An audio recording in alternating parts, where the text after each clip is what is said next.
Without further ado, Stephen, I appreciate you hopping on. Why don't you give us a quick introduction on who you are and who you serve?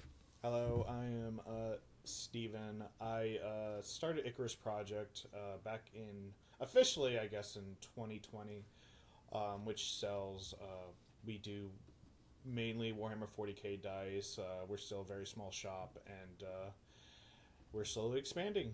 Um, but yeah, that's who we are. That's quick introduction. Nice. Um, What got you into it?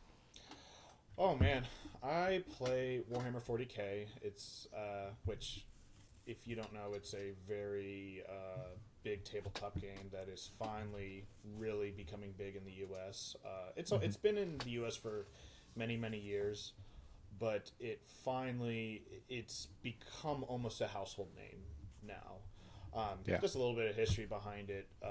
If I'm not mistaken, Games Workshop was, and some other companies were selling a lot of D&D miniatures, and if I'm not mistaken, the way that Warhammer came about was that they were selling so many of these miniatures for Dungeons and Dragons that they got to the point to where they're like, well, people can only use usually one miniature per game for their character, and Yeah. that's usually it. I mean, maybe if you want to set up a scene or something, you might use more, but Yeah. uh, Well, the DM, yeah. exactly. But they wanted people to be able to use more of their miniatures at once, and so eventually, I think that kind of led to big tabletop games like Warhammer 40k. They have other games like BattleTech and such, and yeah, Old World, Blood Bowl, stuff like that. And now they're coming out with more and more. They have a Song of Ice and Fire, Star Wars Legion, Oh, stuff like nice. that. What kind of got me into it was I remember distinctly when I was in middle school, and it was one of the first times I had gone over to a friend's house, and I remember a there was a gentleman, his older brother, who was I think 21 at the time, and I was like, I don't know, whatever age you are in middle school, I don't know, like 12. Mhm. And I just remember walking past his room and his door is open and he's painting these little robot guys. These little skeleton robot guys, and I'm just like, "What the heck is this?" He's got a ton of them. He got a whole shelf of them. I'm like, "What the heck is this?" They have bright green lights and stuff on them. I'm like, "What the heck is this guy doing?" And turns out it was Necrons from Warhammer 40,000, and Nice. I got to my buddy was playing Ultramarines, and he was painting. So he's like, "Oh, if you want to try it, you could paint with me." And so we sat there and painted. He gave me this tiny little metal Sisters of Battle model because they were still called Sisters of Battle. Now they're called the Adeptus Sororitas because they had to give it like very much more official sounding names, not the superhero kind of names that they were giving everything at the time. But Hmm. I got to paint that, and it was the first time I got introduced to it, and I ended up spending all of the money I'd earned from working on a ranch on a starter kit of orcs, and I got to paint that for a while. I never got to play a match at that time. I gave up on it, like where I was like, what, I just this is too much work. I can't do it right now. As a kid, I just kind of threw it away, like just threw it off to the side. Right. Well, it was funny when I got into college years and years later. I remember being at Barnes and Noble, and I saw a book called that was part of the Horus Heresy series, Mm. which I didn't know completely what that was at the time. And so I was like, you know what? I really need to do more reading. So I ended up buying the book for like $12 and started reading it, and loved it. Started talking to my friends about it, and my buddy had also heard about it. He'd always wanted to get into it, and so I was like, well, I do have some old miniatures lying around. Maybe we could try a few little things, and we ended up going headfirst into it, Nice. and got pretty deep into it. Which it was pretty funny because any tabletop gamer will tell you that it's expensive to get into Yeah. Warhammer. It's so expensive. Like, I mean, I think one of the cheaper armies to get into might be the Custodes maybe, because you don't, or I don't know, maybe Imperial Knights because you only need like 4 or 5 models. But even then, all those models are between $150 to $200. So Oh wow, jeez. It ain't cheap. But I remember the way I kind of got into it. This is why I'm very lucky to have my wife, because my wife is she's someone who supports my hobby, And even when we got, when we were dating, she supported it, and even after we got married, she still supported it. Because most guys have girlfriends that will like support it while they're dating, and then as soon as they get married, they're like, "All right, you need to get rid of that stuff." Yeah, the true color show. Oh yeah, but I remember I wanted to play orcs, and you need to have 2,000 points to play a regulation match, and I only had like I think 500 points. And I still remember to this day, I was able to find a guy in New Orleans, because I live in Covington across the lake from New Orleans. I remember I found a guy in New Orleans on like Facebook Marketplace or something at the time, who was getting rid of like almost 1,500 points worth of orcs because his wife was making him get rid of it, and so he's super cheap. One man's trash, huh? Yeah, exactly, and that was how I got into orcs, and I've enjoyed it ever since.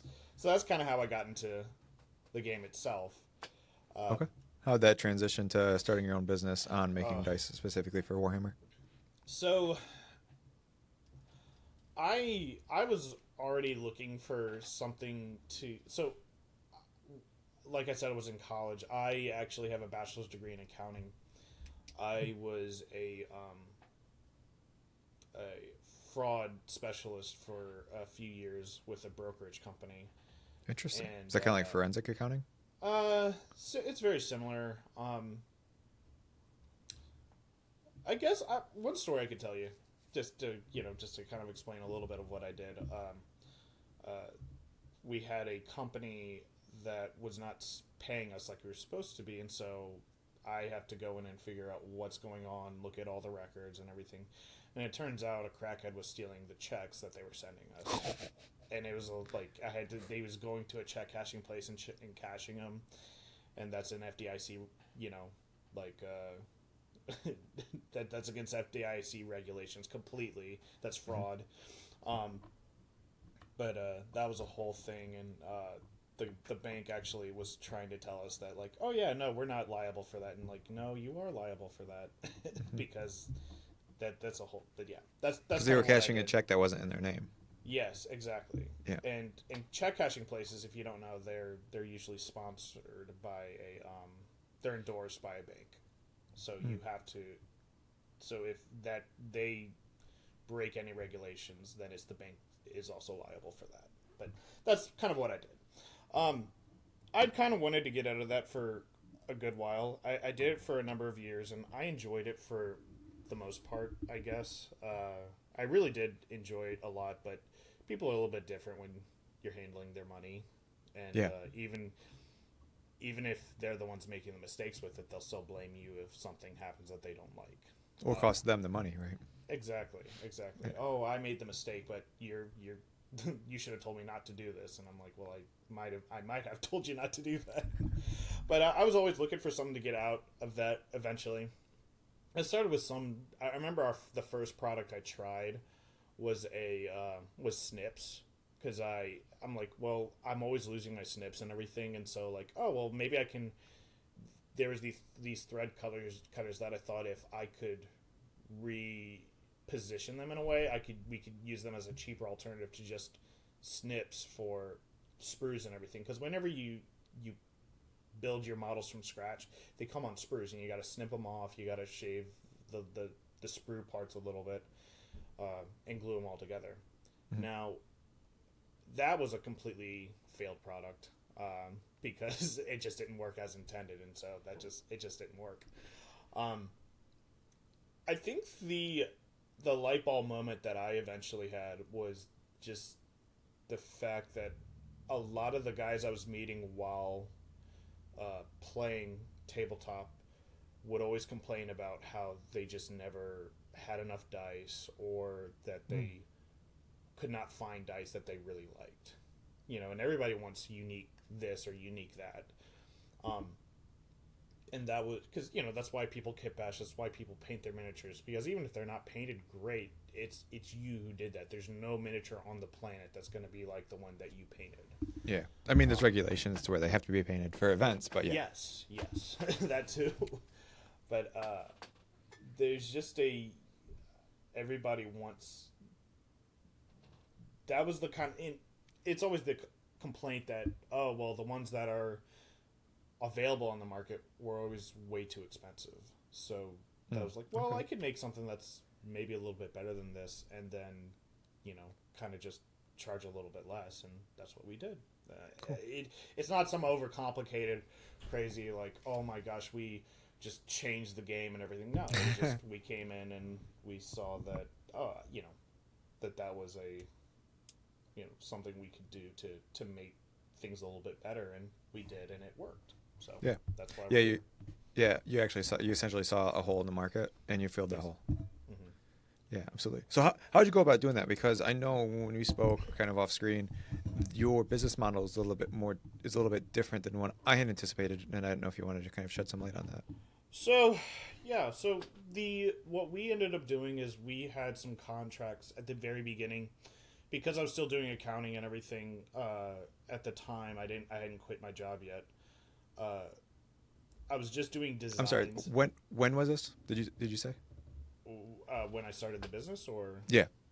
Oh, I officially started doing stuff with Ikarus back in 2019. I think everything was legal and official in 2020. So legal for like actual Warhammer events? Well, no, for just with having licensing and like having an LLC and everything like that. Oh, okay. Cool. Actually having paperwork, having tax numbers and resale certificate, all that stuff. Sure. But yeah, we just I took the time to actually see what I wanted to do with that. I also talked to artists and everything, and nice. It was that's something I really liked, was the fact that I could have an idea, and for all the people who might be listening or whatever who are like, oh, they want to use AI and everything, I think AI can be a great tool, but I also think there's something that's really good that comes with using an artist. Yeah. Even if it's just for a simple graphic, because now I do most of our graphics and everything on my own, just with a tablet and everything. But something that I do miss with using art, like an artist consistently, even on the very simple graphics, is that you might not be able to connect the dots or something. You know kind of how you want it, but you don't know how to get it to that point. You're at the A point. You need to get to the C point. You're just missing the B. Which is the gap in your skill set knowledge.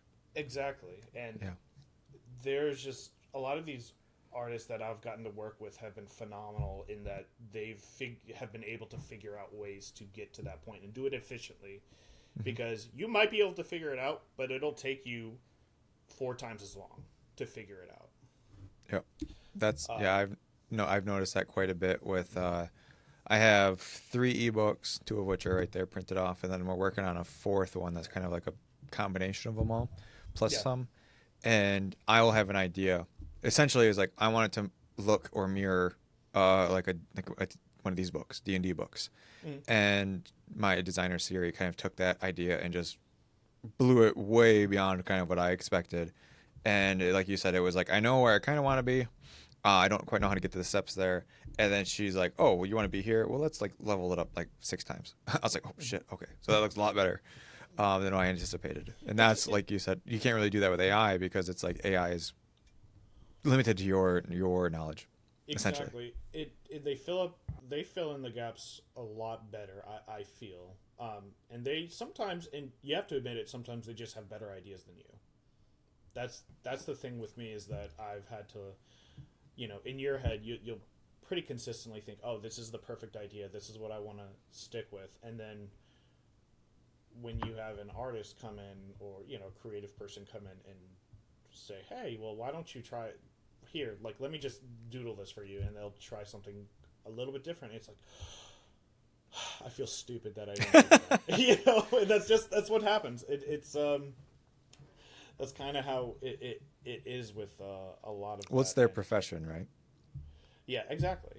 Yeah, that's exactly how I felt. Anytime I commission an artist to do anything, I give them as little information as possible while still getting my point across, and I'll expressly say, I want you to add your creative spin onto things, and I want it to be essentially your vision as well, because I am hiring a professional to do a professional job. I don't want them to be hamstrung by my lack of skill set.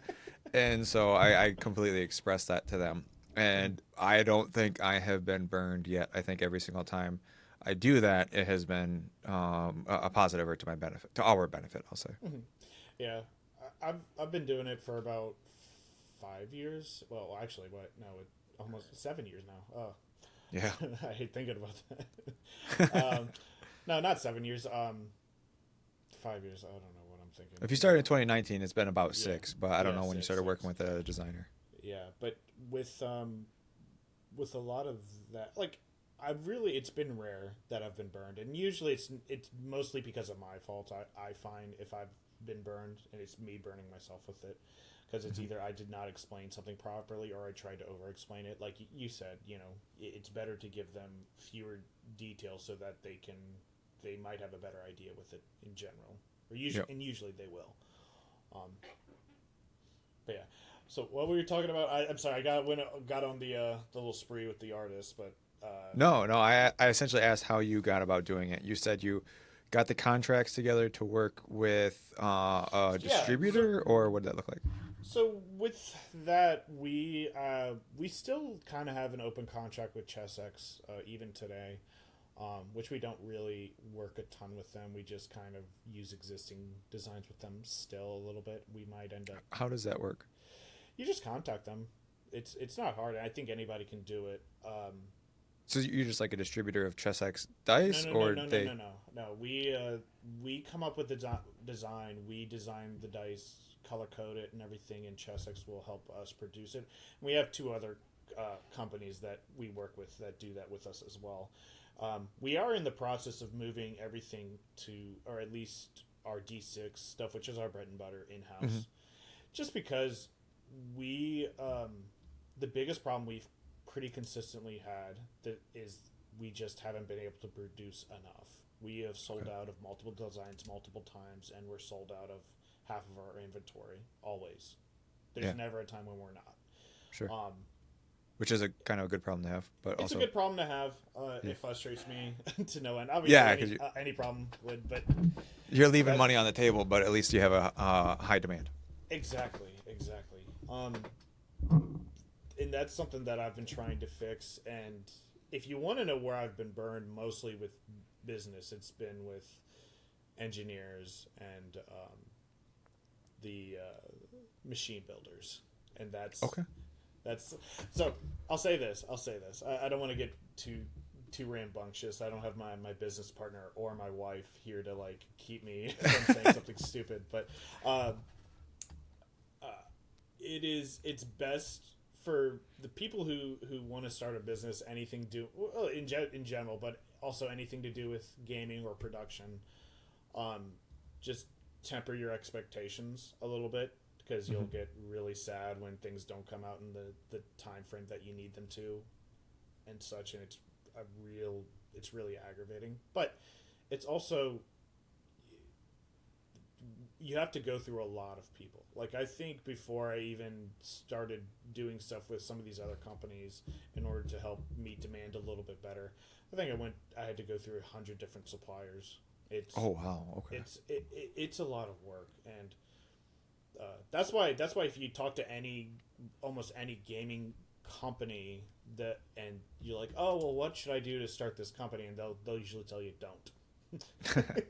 every single comic shop owner, every single like kind of company I've ever talked to about like, oh well, what's some advice you have for starting a game shop in any form, they'll usually just say don't do it. But yeah, I think brick and mortar specifically, largely getting phased out. I think LGSs have a special spot because they host a lot of in-game events, in-house events. Yeah. And so I think that is going to be kind of like the last, I don't want to say last bastion, but having something where you're hosting like an event every evening Yeah, is going to get people in the store. And that's what you absolutely. can't do at Amazon, right? Yeah, And so I think starting, not to hijack what you were saying, but I think no. because I looked into doing like card flipping Mhm. and leading that to starting an LGS like in a decade or whatever. Yeah. Largely didn't work out because I have very lazy friends. But essentially, what we were looking at doing was just doing like TCG player, Mhm. flipping cards. And so I think a lot of people can start by doing online stuff, and that's what you do, right? You don't have a brick and mortar, or am Yeah, I we wrong? do not have a brick and mortar store. I every single order that is shipped out is me, taping the package, everything, Oh literally wow, okay. putting the dice in the bag, everything right now. So you get all of the supply to you, and then you strip it out. It's not like Exactly. a drop ship. Yeah, I don't drop ship. No, there's just too much error that can happen with drop shipping, unfortunately. And on top Oh, of sorry. that, Let's define. Can you define what drop shipping is? oh, so with drop shipping, this is gonna be like the dumbest down version of it, but basically, what a lot of people do with drop shipping, the most common form of it is with Amazon. What they do is they find a manufacturer on Alibaba or in China, basically, vast Mhm. majority of the time, they will have a contract, or they'll already have an account open with Amazon. They will get like $10,000 to $20,000 worth of some kind of product, like, oh, toenail clippers. We're gonna ship. They'll get it from the factory and pay like 1 cent per toenail, or tip between 1 and 10 cents per toenail clipper. Get that, whatever $10,000 buys you. Get it shipped directly to Amazon's warehouse, and Amazon will fulfill the orders and just give them like, oh, you bought these for 10 cents a pop. Here, we'll give you $2 for every one we sell. That's around $8 to $10. Hmm. That's kind of the general idea of it. And Amazon actually prefers you do it that way because they get, it's the same reason they get to control, like, oh, we make sure everything gets shipped out in a way. They'll even Yeah. give you your listing preferential treatment if you do let them fulfill it that way. But Yeah, that's that's what drop. FBA, fulfilled by Amazon, right? Yeah. Hmm. That's like a subsect of drop shipping. Yeah. Yeah. And that's what drop. Yeah, that's the, I guess, the dumbed down, super dumbed down version of drop shipping. Um, there's just a lot of things. There's just so many things that can go wrong with that, and it's really for the people who have a crap ton of capital to do that with. And even then, you're still taking a huge risk, because if your stuff doesn't sell, you're just paying Amazon warehousing fees, Oh, okay. whether you're selling or not. You have to Yeah. pay them warehousing fees.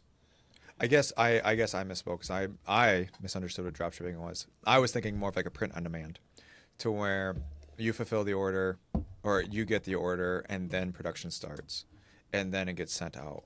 I do a lot of like print on demand stuff with like my books, and like Yeah, T-shirts and stuff like that. print on demand is I think a lot better, because you if it's a company that just deals with that, it's a lot better because that's what they do. Yeah. That's all they do. It's not like Amazon that's dealing with 10 million different types of products. Yeah, yeah, So, exactly.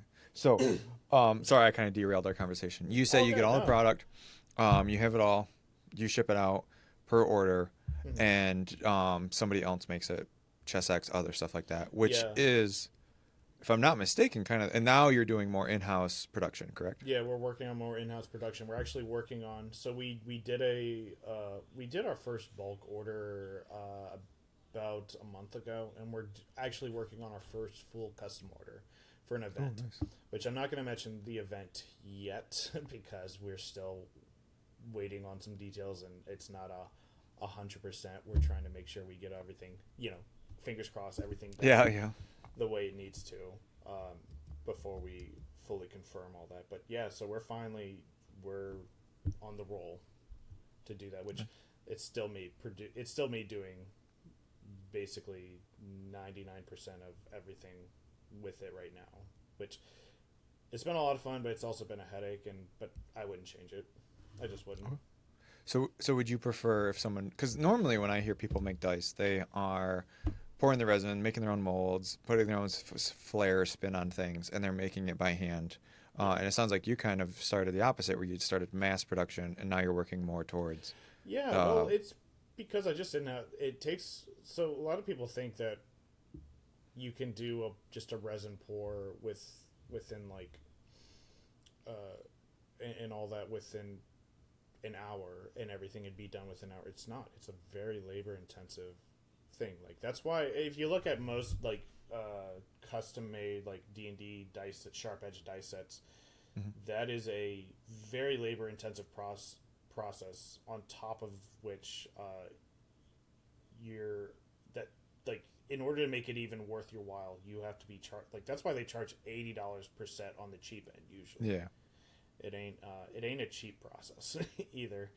Like you're paying for the resin, you're paying for vast majority of the time it's silicone, and it's not reusable silicone either. Unless unless they do the chopping method where they chop it up and try to like save room with it. Then you have to do a lot of times people use vacuum chambers, and they if you want it perfect, the highest chance of having it perfect, you have to get a pressure pot, which that's not cheap either. They're finally making them for use with resin pours and everything, but it's still a process. Sure. And it sounds like it's a pretty in-depth process. So what inspired you to go from working with like other producers and doing it in-house? Time frame. I know I can get it done. I know I can get it done within the time frame if I have all the steps that I need to do it. The problem with working with larger companies a lot of time is they're working on their schedule, not yours. Yeah. And you can't always operate a business like that. You're like you said earlier, we were leaving money out there, and we were not taking full advantage of because we have people who will spend just crap tons of money on I have a guy from Australia every single year who bulk orders around Christmas every single year from us. He gets a crap ton of dice from us every single year around Christmas. It has happened, I want to say, like 4 years in a row. Oh wow! It's just yeah. I'm thinking mostly he's just giving them out to his gifts with his pod that he plays with, but it's just every single year, and we have other people who just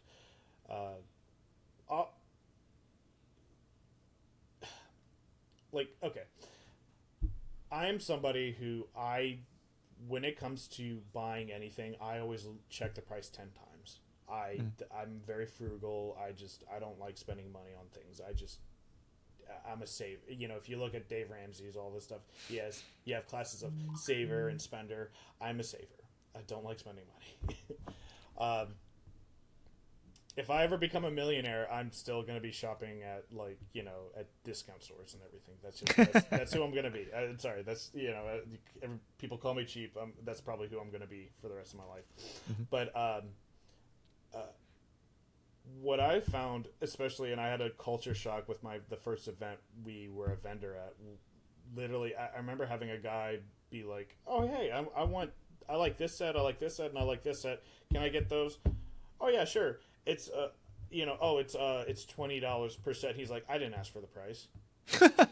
Like I was like, all right, here you go. And what I found, a lot of guys are like that. They come to these events, they spend $150 to play at these events, and then they just do not care about prices most of the time.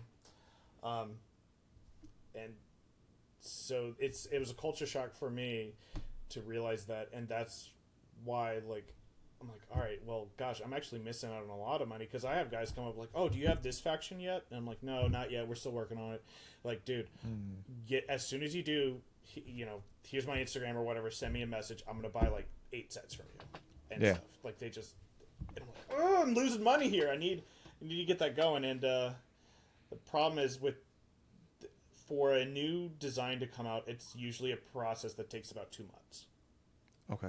And that's no bueno. And that's a lot of money you're having to put down for no return within 2 months. And so I want to be able to, like, that's why I want to move the process in-house, because I know that even though I probably won't be able to do it as efficiently, I know I can still control the quality, and I can also control the time frame which stuff comes out. And then I can also do custom orders. Yeah. Yeah, absolutely. So just a kind of side tangent. One thing that I've learned just in business is don't let your financial insecurities stop other people from buying. Because you can project that and it can kind of kill a sale. Absolutely. And definitely. So have you been, you didn't want to go off the rails here, but we might right now. Have you been affected by the tariffs at all? Oh my gosh, that's a great question. So, yes and no. And I don't want to get political on any of this, obviously, but so vast majority of everything on both sides, everywhere, it was hot air. It was very much hot air. Mm-hmm. When it came to a lot of that stuff, because I remember when I was getting a shipment in of what was it?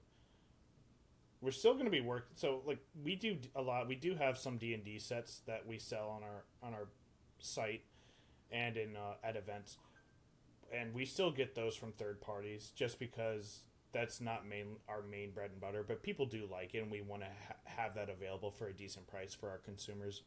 Yeah. We have some of those coming in, and I talked to my contact overseas. I even talked to U.S. Customs, and nobody was getting charged anything extra. I talked to U.S. Customs. I had to wait on the phone for like 2 hours to get on just to talk to somebody at U.S. Customs, and then for literally a 2-second question, I was like, hey, I want to make sure that everything's taken care of. I don't know what the state of the tariffs are. These are all the details. Can you please? I just want to be ahead of it. And I was told that, oh well, your carrier's supposed to handle those. They're supposed to collect those. So you deal with them. And so I called all the carriers that I worked with, and nothing.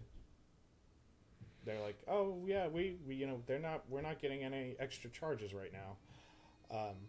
So that is the aggravation with that, because everybody's blown hot smoke with that, and it's freaking everybody out, which is raising prices because companies are using that as an excuse to raise prices everywhere. But it wasn't really affecting anything yet.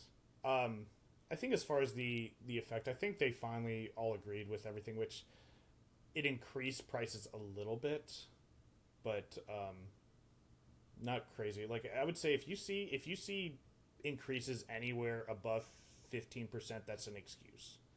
That they were just using it as an excuse. It wasn't actual like, oh, expenses got more for us, so it's more for you. If it's anything above that, then they're just blowing hot air. Yeah. But yeah, with the I think the only thing that I know of for sure that got a little bit crazy is anything with metal.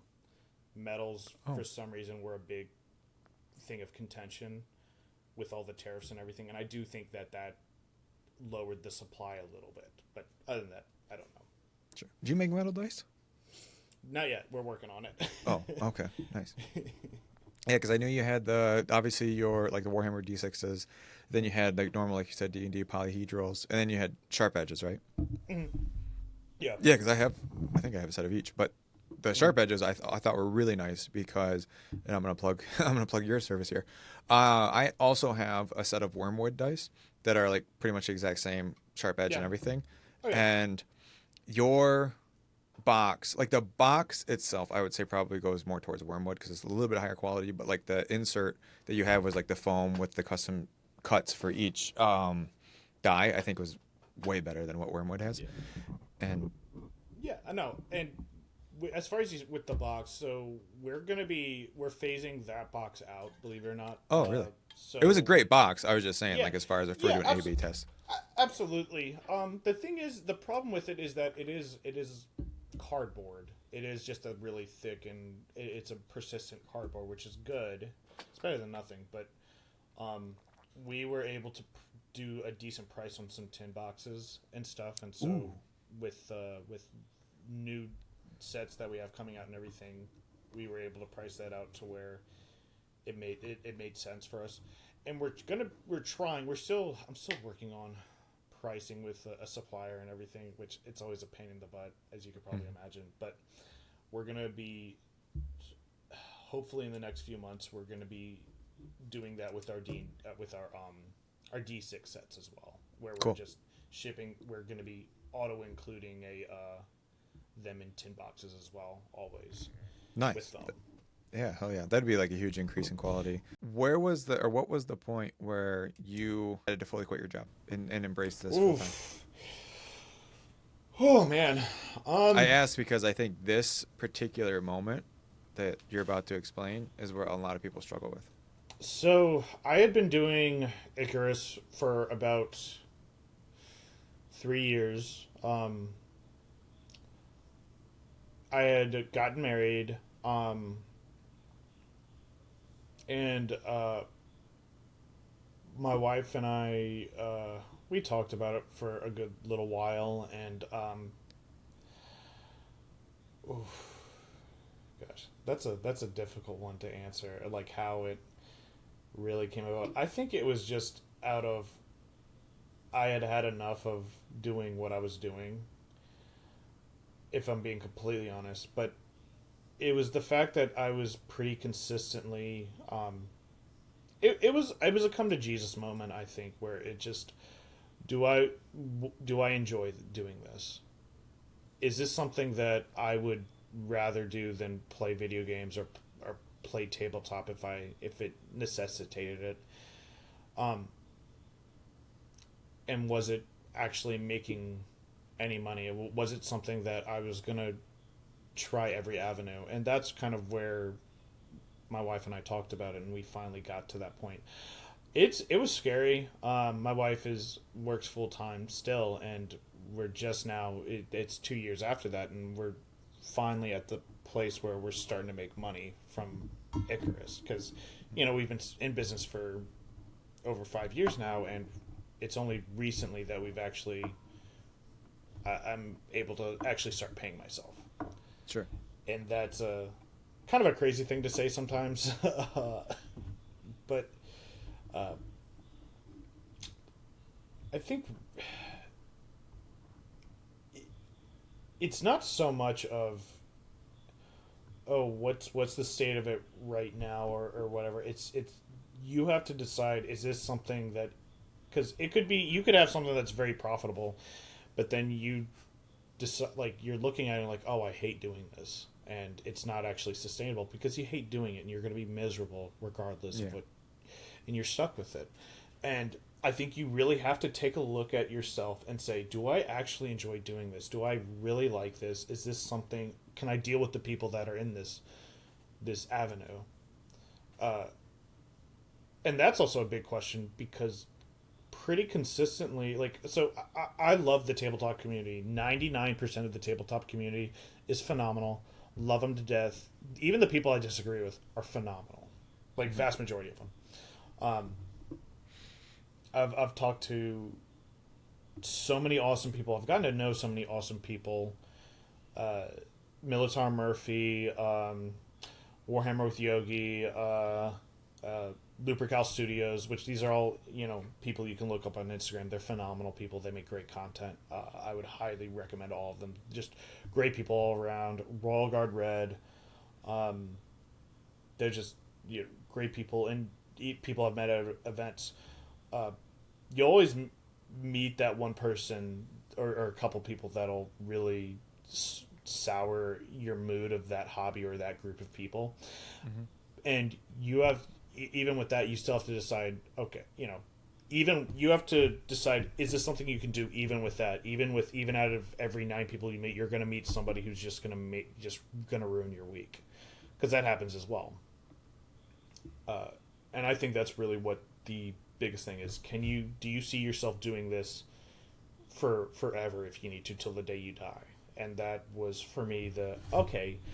Even with the people I don't like, even with the people that suck, I still love this community so much, and I still love doing this so much, even without the people.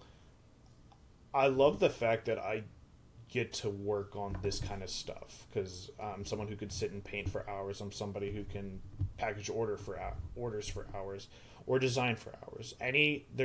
There's no part of the production side of this, or even a lot of the the tedious stuff like with shipping orders, counting dice, all that stuff that I don't like.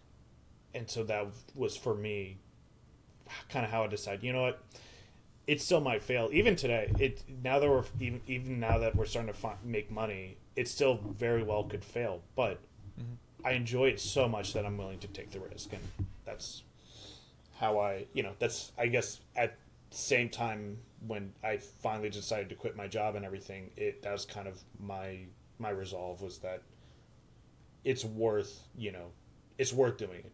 It's just deciding if it's worth it to you. Yeah, that was kind of like the mindset I had as well. I was like, I would rather take the plunge, crash and burn, knowing I did my best and that it didn't work out, than in 10 years Absolutely. being resentful and playing the what if game. The what if? Oh my gosh, that's the biggest trap for a lot of people. Yeah. Yeah, I just signed on a client earlier today, and he was talking about, well, I don't know what the future is going to look like. I'm like, well, we can be paralyzed by the future, or we can not worry about it and take action now and cross that bridge if/when it happens. And he agreed. But cool. I know we're looking at time. What's next on the horizon for you? The biggest thing is production, going into full scale production. We want to do a lot of stuff for 40K has like a million different factions, so we're always going to be adding new stuff for factions with them. We also want to do other tabletop games. Obviously, in the future, you and I have already talked about this because I need some help with it and needed some pointers. I'm writing a book currently. Gosh, I might as well let it out the back because I've told people at events already. I eventually want to make a tabletop game myself. Obviously, there's a lot of tabletop games out there already, but they all have like something a little bit different that it adds flavor and such to however you want to play. There's a type that I want to make where it's closer to grand scale. It's between 40K and grand scale, but it's a little bit more simplified so that anybody can get into it, and it's not so bloated that it takes 3 or 4 games to figure out anything at all with it. Yeah, as of right now, that's years down the line, obviously. But right now, I'm trying to write a book to actually like write some lore and everything. Because like I've already talked with you about, I tend to have the issue of I'm very critical of things that I watch. I'm very critical of stories. I'm very critical to a fault, and some of this criticizing I do doesn't even make sense a lot of the time. It's more of just a preference. And so that's kind of why I was like, you know what? I criticize things so much. I need to just shut up and do it myself and see how easy, see if it's even easy or not. And it's not easy. Yeah. Because not only am I critical of other people, I'm very critical of myself with a lot of that, both with designing, with writing, with all of that. Which after my talk with you about trying to write this stuff, I finally stopped going back and editing myself. I finally am just pushing through, and like there have been times I'm like, oh well, I have a better idea for what should happen up over here, so let me go back and like no, let me just write in parentheses where I'm at currently, like, oh well, let's just as a reminder, like a little bullet point, like, hey, well, let's assume this happened at that instead, and then keep writing based on that, rather than going back editing that whole thing to make it all fit. And it's finally, I'm getting a decent amount of more leeway with it, and it's helping me a lot. Hell yeah, that's awesome. I'm glad to hear that, and I hope that keeps going.